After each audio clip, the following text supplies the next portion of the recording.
Excellent. That was the KLF and the last train to Strand Central. Alex James here on Fern Cotton's Sounds of the 90s. Now I'm going to talk about my favourite place in the whole of the 90s. I think I'd have to go for a restaurant, actually.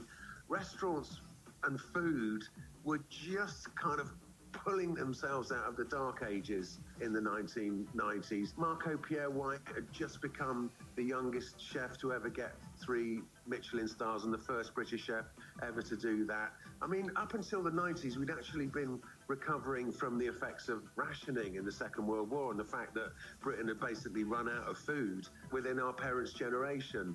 I remember the first time I walked into the Ivy, it just felt like I died and gone to heaven. It was ennobling. There was some really good artwork in there, but I think everybody who was there just felt very pleased to be there. It was notoriously tricky to get a table.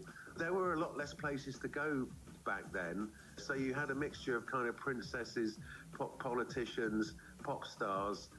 It was kind of anybody and everybody who mattered in one tiny room eating bang bang chicken and fish cakes. This is probably the first guitar band really to make a big noise in the 90s, and I remember hearing this record and thinking, wow, we've got some work to do.